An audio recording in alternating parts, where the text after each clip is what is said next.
ഞാനിന്നിവിടെ ചെയ്യാൻ പോകുന്നത് വളരെ ഈസി ആയിട്ട് ചെയ്യാൻ പറ്റുന്ന ഒരു അവൽ പായസമാണ്. വളരെ കുറഞ്ഞ സമയം കൊണ്ട് തന്നെ തയ്യാറാക്കി എടുക്കാൻ പറ്റുന്ന ഒരു പായസമാണ്. അതിനായിട്ട് അവൽ 1 ഗ്ലാസ്, 3.5 ഗ്ലാസ് പാല്, 2 ടേബിൾ സ്പൂൺ നെയ്യ്, 2 table spoon condensed milk, 4 table spoon പഞ്ചസാര, കശുവണ്ടി. അടുപ്പത്തൊരു ചട്ടി വെച്ച് ചൂടാകുമ്പോൾ അതിലേക്ക് കുറച്ച് നെയ്യ് ഒഴിക്കുക. നെയ്യ് ഒന്ന് ചൂടാകുമ്പോൾ കശുവണ്ടി ഇട്ട് ഒന്ന് പതിയെ വറുത്തെടുക്കണം. അത് മൂത്ത് വരുമ്പോൾ നമുക്കത് പാത്രത്തിലേക്ക് മാറ്റാം. ആ നെയ്യിലേക്ക് തന്നെ നമുക്ക് അവലൊന്ന് വറുത്തെടുക്കേണ്ടതുണ്ട്. അവൽ നന്നായിട്ട് ഒന്ന് മൂത്ത് വരുമ്പോൾ അത് വേറൊരു പാത്രത്തിലേക്ക് നമുക്കൊന്ന് മാറ്റിയെടുക്കാം.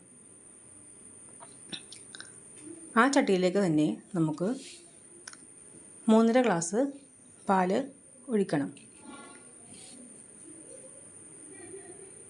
പാലൊന്ന് തിളച്ച് വരട്ടെ, നമുക്കൊന്ന് കുറച്ച് സമയം വെയിറ്റ് ചെയ്യാം.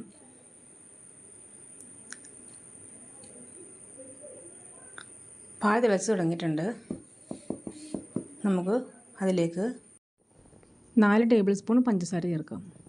പഞ്ചസാര ഒന്ന് അലിയുന്നത് വരെ നമുക്ക് ഒന്ന് കൈവിടാതെ ഇളക്കി കൊടുക്കാം. തിളച്ചതിന് ശേഷം മാറ്റി വച്ചിരിക്കുന്ന വറുത്ത അവൽ ഇതിലേക്ക് ചേർക്കണം.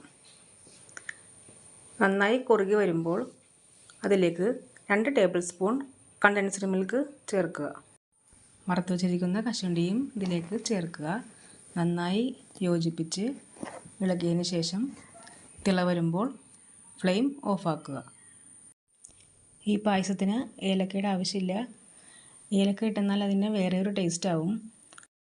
എല്ലാവരും ട്രൈ ചെയ്ത് നോക്കി ഫീഡ്ബാക്ക് അറിയിക്കണം. അടുത്തൊരു പുതിയ വീഡിയോ ആയിട്ട് വീണ്ടും കാണാം.